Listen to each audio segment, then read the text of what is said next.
Good morning, नमस्कार। तो दोस्तों, आज की जो हाइलाइट्स है आपको बता देते हैं। ईएमआरएस के लिए सभी पदों के सापेक्ष जो परीक्षाएं हुई थी कब 2023 में, तो उसका रिजल्ट आ चुका है। पीजीटी के सभी सब्जेक्ट हैं, टीजीटी के भी सभी सब्जेक्ट हैं, और नॉन टीचिंग पोस्ट में हॉस्टल वार्डन, अकाउंटेंट और लैब अटेंडेंट का रिजल्ट आ चुका है। रिजल्ट में क्या खास चीज़ें हैं आपको बताएंगे। साथ ही साथ उत्तर प्रदेश से, जैसे कि लखीमपुर खीरी हो गया, इसके अलावा देखेंगे तो कुछ और भी जगह हैं, जैसे कि केंद्रीय विद्यालय देहरादून से। इसके अलावा अगर देखेंगे तो रायपुर से केवीएस में कॉन्ट्रैक्ट बेस पर शिक्षक भर्ती आई हुई है, तो इसके बारे में भी बात करेंगे। आप अपने मुफीद जगह पर जाकर आवेदन कर सकते हैं। और फ्रेंड्स, इसी के साथ साथ बात करेंगे आज, यानी कि आज 23 जनवरी 2024 है, तो बीएड और बीटीसी को लेकर एक मामला आज भी सुना जाना है सुप्रीम कोर्ट में। तो क्या पोजीशन है इसकी, और कल यानी कि 22 जनवरी को जो मामला सुना गया था, मैंने आप लोगों को बताया था कि उसमें बीएड पर जुर्माना भी लगा है। पूरी डिटेल मैंने एक अलग वीडियो के माध्यम से आप लोगों को बता दिया था कि कोर्ट में क्या क्या हुआ था, किसने क्या कहा था, और बीएड पर जुर्माना क्यों लगा 25,000 रुपये। तो पूरी जानकारी मैंने आपको एक अलग वीडियो में उपलब्ध करा रखी है।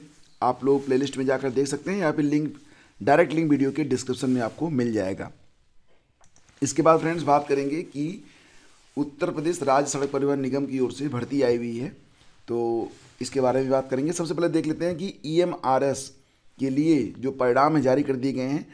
हालांकि ईएमआरएस की जो ऑफिशियल वेबसाइट है फ्रेंड्स, ये कुछ ठीक ठाक नहीं बनाई गई है। एग्जैक्टली बात यही है कि ठीक से नहीं बनाई गई है। ये लोड होने में बहुत टाइम लेती है, और साथ ही साथ इस पर जो तथ्य होते हैं वो ठीक से डिस्प्ले भी नहीं होते हैं। मतलब अगर थोड़ा सा लोड हो जाए, थोड़ा सा इस पर क्लिक बेट अगर बढ़ जाए, तो उसके बाद तो स्थिति और भी ख़राब हो जाती है। मतलब जितने ज़्यादा छात्र इस पर सक्रिय होते हैं, उतने ही बहुत ही असमान तरीके से ये जो वेबसाइट है वो रिस्पॉन्ड करती है। तो यहाँ पर जो परीक्षाएं हुई थी, इसमें पीजीटी के लिए भी सभी सब्जेक्ट की परीक्षाएं जो हुई थी, इसका परिणाम जारी हो चुका है। टीजीटी में भी सभी विषयों का जो परिणाम है वो जारी हो चुका है। इसके अलावा पीईटी मेल और पीईटी फीमेल के साथ साथ लाइब्रेरियन का भी, हॉस्टल वार्डन, अकाउंटेंट और लैब अटेंडेंट का, तो सभी के सापेक्ष जो रिजल्ट हैं वो जारी हो चुके हैं। डायरेक्ट लिंक वीडियो के डिस्क्रिप्शन में मैं आपको दे दूंगा, वहाँ से जाकर आप इसे डाउनलोड कर सकते हैं। ठीक है, तो फ्रेंड्स जो रिजल्ट जारी हुआ है, तो इसकी जो पीडीएफ है डाउनलोड करने में बहुत टाइम लग रहा है, क्योंकि एक तो वेबसाइट बहुत ही हैवी बनाई गई है जो कि ठीक से लोड नहीं होती। ऊपर से जब बहुत ज़्यादा संख्या में अभ्यर्थी इस पर सक्रिय होते हैं तो दिक्कत बढ़ जाती है। राष्ट्रीय आदिवासी छात्र शिक्षा समिति, national education society for tribal student notice, 22 जनवरी को नोटिस जारी हुई है। कहा जा रहा है कि NESTS has successfully conducted the EMRS staff selection exam ESSC 2023 on 16, 17, 23 और 24 दिसंबर को 2023 में। तो फ्रेंड्स, यहाँ पर from amongst the qualified candidate and the marks scored in recruitment test conducted under ESSC 2023 for the post of PGT English। तो ये PGT English की PDF है। तो इसमें आप देख सकते हैं कि provisional result has been prepared, the total number of candidate provisionally selected category wise as are under. जैसा कि आप लोग जानते हैं कि टीजीटी में कोई इंटरव्यू नहीं होना है, और पीजीटी में इंटरव्यू भी होगा। तो यहाँ पर कैटेगरी के बाद बताया गया है कि कितने लोगों को प्रोविजनल जो है सेलेक्ट किया गया है। जैसे कि इंग्लिश में अनरिजर्व में आ रहे हैं 102, ओबीसी में 66, ईडब्ल्यूएस में 24, एससी में 36, एसटी 18, और टोटल हैं 246 लोग इंग्लिश पीजीटी में सेलेक्ट हुए हैं। अब यहाँ पर जो रिजल्ट है आपको शो होगा, तो सभी रिजल्ट यहाँ पर इस प्रकार से आपको शो हो रहे हैं। ठीक है, इसके अलावा दोस्तों पीजीटी हिंदी का भी यहाँ पर दे दिया गया रिजल्ट। पीजीटी हिंदी में अनरिजर्व में 81 हैं, ओबीसी में 54, टोटल मिला के 200। ठीक है, और नीचे जो है ये 200 लोगों के रोल नंबर दिए गए हैं पीजीटी हिंदी में। इसके बाद फ्रेंड्स आगे बढ़ते हैं, तो यहाँ पर देखेंगे पीजीटी मैथमेटिक्स। ठीक है, तो इसमें कुल मिला के 244 लोग जो हैं सिलेक्ट हुए हैं पीजीटी मैथमेटिक्स में, और ये इनके रोल नंबर हैं। देन आफ्टर आप देख सकते हैं पीजीटी केमिस्ट्री में कुल 169 लोग सिलेक्ट हुए हैं। पूरी PDF मैं डाल दूंगा टेलीग्राम चैनल पर, आप जाके खुद देख सकते हैं। मैं बस आपको ये बता रहा हूँ कि कौन कौन से रिजल्ट आ चुके हैं। ठीक है, इसके अलावा फ्रेंड्स पीजीटी फिजिक्स में कुल 179 लोग शॉर्ट लिस्ट हुए हैं। और देखो यहाँ पर कुछ नोट भी दिया गया है, इसको देखेंगे, थोड़ा सा देख लेते हैं कौन कौन से सब्जेक्ट के रिजल्ट जारी हुए हैं। इसके अलावा पीजीटी हिस्ट्री में 185, ठीक है, रोल नंबर दे दिया गया है। पीजीटी बायोलॉजी में 236, काफ़ी बड़ी जो है लिस्ट है यहाँ पर, आप देख सकते हैं। और जो भी सब्जेक्ट आपका रहा हो, आपको रिजल्ट यहीं पर देखने को मिल जाएगा, तो आपको जो है बहुत ज़्यादा परेशान होने की ज़रूरत नहीं है, सारे रिजल्ट आपको यहीं पर शो हो जाएंगे, ठीक है।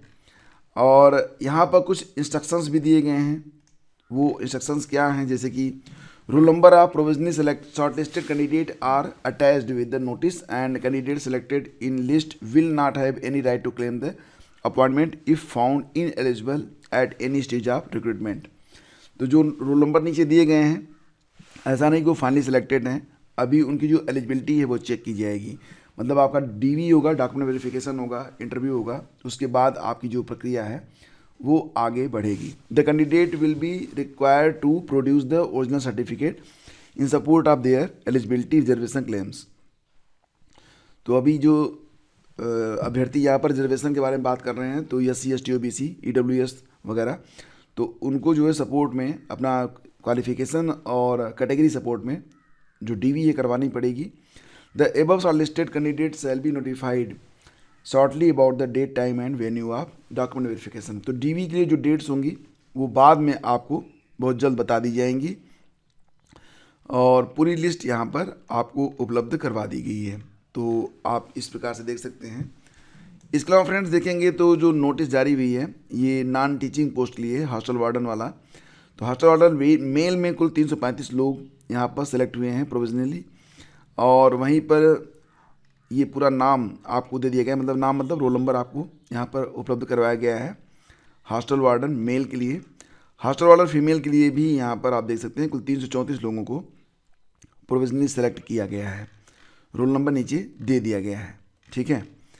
और इसके अलावा फ्रेंड्स अगर देखेंगे तो अकाउंटेंट के लिए 361 पूरा रोल नंबर नीचे देख सकते हैं आप।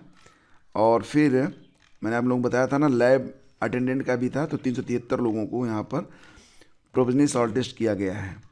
और साथ ही साथ यहाँ पर कुछ इंस्ट्रक्शंस भी दे दिए गए हैं। तो इंस्ट्रक्शंस में क्या क्या है ये आप लोग PDF में जाके पढ़ लीजिएगा। वही चीज़ें हैं, मतलब प्रोविजनली सिलेक्टेड हैं, डॉक्यूमेंट वेरिफिकेशन के समय आपको अपना अभी सब कुछ सारे डॉक्यूमेंट्स ओरिजिनल रूप में वहाँ पर दिखाने होंगे।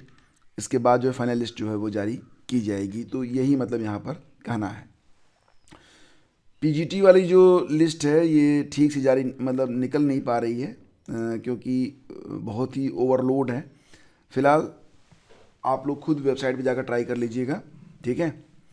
और वही चीज़ें हैं, वहाँ पर भी आपको जो है जो लोग सेलेक्ट हुए होंगे जिस सब्जेक्ट के सापेक्ष, उनका जो रोल नंबर है वो शो हो रहा होगा, और बाकी जो इंस्ट्रक्शंस हैं वो दिए गए होंगे, तो उसको आप लोग पढ़ सकते हैं। PDF में आपको, जैसे कि आप देख पा रहे हैं, PDF में आपको शेयर कर दूंगा जैसे डाउनलोड होती है टेलीग्राम चैनल स्टडी विद ज्ञान प्रकाश पर, ताकि आपको डाउनलोड करने में कोई दिक्कत ना आए। तो फ्रेंड्स ये तो बात हो गई EMRS की। अब आगे बढ़ते हैं और बात करेंगे यहाँ पर उत्तर प्रदेश राज्य सड़क परिवहन निगम के 6 क्षेत्रों में आउटसोर्स परिचालकों की आवश्यकता है। तो ये विज्ञापन यहाँ पर जारी हुआ है कि उत्तर प्रदेश राज्य सड़क परिवहन निगम के निम्नलिखित क्षेत्रों में उपलब्ध बस बेड़े के परिचालन हेतु आउटसोर्स के आधार पर जो कंडक्टर होते हैं उनकी भर्ती यहाँ पर की जाती है। तो अलीगढ़, लखनऊ और गाज़ियाबाद में आपकी जो भर्ती होगी। और आवश्यकता कितनी है? अलीगढ़ में 239, 288 लखनऊ में और 147 गाज़ियाबाद में। इसके अलावा मुरादाबाद में देखेंगे तो 557, बरेली में 256 और नोएडा में 162। तो कुल पद हो रहे हैं 1649 जिस पर भर्ती की जानी है बस कंडक्टर की। तो दोस्तों यहाँ पर जो शैक्षिक योग्यता और अर्हता है वो क्या है कि इंटरमीडिएट उत्तीर्ण होने के साथ साथ केंद्र सरकार या राज्य सरकार की मान्यता प्राप्त संस्थाओं से CCC प्रमाण पत्र की अर्हता, मतलब इंटर प्लस CCC होना चाहिए। अधिमानी अर्हता में क्या है कि NCCB प्रमाण पत्र तथा भारत स्काउट और गाइड के राज्य राष्ट्रपति पुरस्कार प्रमाण पत्र प्राप्त अभ्यर्थियों को दोनों में से किसी भी प्रमाण पत्र होने पर इंटरमीडिएट के प्राप्तांकों में 5% का वेटेज दिया जाएगा। उम्र सीमा 18 से 40 साल। OBC SC ST को नियमानुसार छूट भी मिलेगी, मतलब लगभग 5 साल तक की छूट है। आवेदन कैसे करना है आपको, तो आवेदन आप sevayojan.up.nrc.in पर जाकर कर सकते हैं। आवेदन के लिए जाने की सूचना मतलब जो ये पोर्टल है इसी पर आपको जो है आवेदन करना होगा। और अगर कोई दिक्कत आपको आती है या कोई आपसे पैसे मांगता है तो इसके लिए आप ये नंबर है 1800-180-2877 पर शिकायत दर्ज करवा सकते हैं। तो ये वैकेंसी है, आउटसोर्स पर है। अगर आपको जो है आवेदन करना है तो आप दोस्तों यहाँ पर आवेदन कर सकते हैं। फ्रेंड्स आगे बढ़ते हैं और आपको बताना चाहेंगे कि सुप्रीम कोर्ट में आज डायरी नंबर 39445 2023 के अंतर्गत Guddu Singh VS union of India, इस मुद्दे पर आज सुनवाई होनी है। फिलहाल फ्रेंड्स अभी जो है ये मैटर किसी कोर्ट में नहीं है, ये मैटर अभी जो है रजिस्ट्रार के पास है। रजिस्ट्रार इसको आज डिसाइड करेंगे कि ये जो मैटर है वो किस बेंच में भेजा जाए। ये जो है 26 नंबर पर लिस्ट है, स्टेटस इसका पेंडिंग दिखा रहा है। और इसमें आपको पता ही है कि मैटर जो मूल रूप से है वो ये है कि गुड्डू सिंह जो कि DELED की ओर से हैं और ये मांग कर रहे हैं क्योंकि B.ED को जो है बाहर कर दिया गया है। B.ED अब 1 to 5 के लिए एलिजिबल नहीं है, तो B.ED को 69,000 शिक्षक भर्ती से बाहर करते हुए जो पद रिक्त हो रहे हैं उस पर कट ऑफ को नीचे गिराते हुए जो शिक्षा मित्र हैं और जो DELED यानी कि BTC के अभ्यर्थी हैं उनकी नियुक्ति की जानी चाहिए। तो ये मैटर है, ठीक है, और इस पर जो है हियरिंग होनी है। फिलहाल मैंने कल आप लोगों को बताया था कि 22 जनवरी को जो सुनवाई हुई थी उसमें B.ED पर जुर्माना भी लगा था, क्योंकि यहाँ पर तथ्यों को छिपा कर कोर्ट में रखने की बात सामने आई थी। और पहले तो ये हुआ कि जो मैटर दाखिल किया गया था उसको विड्रॉल करने की बात की गई थी B.ED एडवोकेट के द्वारा, लेकिन जो DELED की एडवोकेट थी मीनाक्षी अरोड़ा जी, उन्होंने इसकी मतलब अनुमति नहीं दी और इसके बाद उस पर बहस भी हुई। बहस में सारे पुराने जो मुद्दे थे वो उठाए गए। साथ ही साथ ये भी कहा गया कि ये जो नया वाला मैटर जो कि मतलब जो नया केस दर्ज हुआ है इसमें कई तथ्य मिसिंग हैं और इस वजह से आखिर कब तक जो है इस प्रकार जो है तथ्यों को छिपाकर केस दर्ज होते रहेंगे। तो जो बेंच थी, माननीय जजेस की जो बेंच थी, वो नाराज़ दिखी और उन्होंने पूरे मैटर को डिसमिस कर दिया और B.ED पर जो है जुर्माना भी लगा था। पूरी बात मैंने आप लोगों को बताई है, एक अलग वीडियो में आप देख सकते हैं, लिंक वीडियो के डिस्क्रिप्शन में आपको मिल जाएगा। तो फ्रेंड्स आगे बढ़ेंगे, बात करेंगे यहाँ पर केंद्रीय विद्यालय लखीमपुर खीरी से अनुबंध के आधार पर संविदा शिक्षकों की नियुक्ति के लिए विज्ञापन जारी किया गया है। तो यहाँ पर अभ्यर्थी जो हैं वो आवेदन कर सकते हैं अगर आपको कॉन्ट्रैक्ट टीचर के तौर पर काम करना है तो, ठीक है, कॉन्ट्रैक्ट टीचर के तौर पर अगर आपको काम करना है तब आप यहाँ पर जो है आवेदन कर सकते हैं। तो फ्रेंड्स यहाँ पर आवेदन करने के लिए योग्य व इच्छुक अभ्यर्थी lakhimpurkhiri.kvs.ac.in पर जाकर निर्धारित प्रारूप में बायोडाटा फॉर्म और शैक्षणिक योग्यताओं का विस्तृत विवरण डाउनलोड करें। वह प्रत्येक पद हेतु अलग अलग आवेदन करें। आवेदन पत्र एक प्रति में अपना रंगीन पासपोर्ट साइज का फोटो चिपकाकर उसमें वांछित जानकारी भरकर फॉर्म के साथ अपने समस्त शैक्षणिक योग्यताओं और अनुभव के प्रमाण पत्रों की सत्यापित छायाप्रतियों व आधार पैन कार्ड की छायाप्रति, साथ ही साक्षात्कार के समय मूल प्रतियां अवश्य लेकर आएँ। कुछ संलग्न करके मुहरबंद लिफाफे पर जिस पर पद का नाम लिखा हो, विषय का नाम लिखा हो, हेतु आवेदन पत्र अनिवार्य रूप से लिखा हो, इसको रजिस्टर्ड या स्पीड पोस्ट के द्वारा भेजें। तो मतलब यहाँ पर आवेदन आपको 2 तरीके से करना है, एक तो जो वेबसाइट है उस पर और उसको जो है हार्ड कॉपी भी आपको भेजनी है। लास्ट डेट 3 फरवरी है।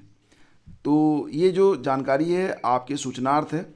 आप विस्तृत विज्ञापन जो कि आपके सामने है इसको पढ़ने के बाद ही आप जो है आवेदन करें। और देखो यहाँ पर क्या है कि साक्षात्कार हेतु सूची का प्रकाशन व लिखित परीक्षा की सूचना आवश्यक होने पर सूचना पटल एवं वेबसाइट पर 8 फरवरी को सायंकालीन को किया जाएगा।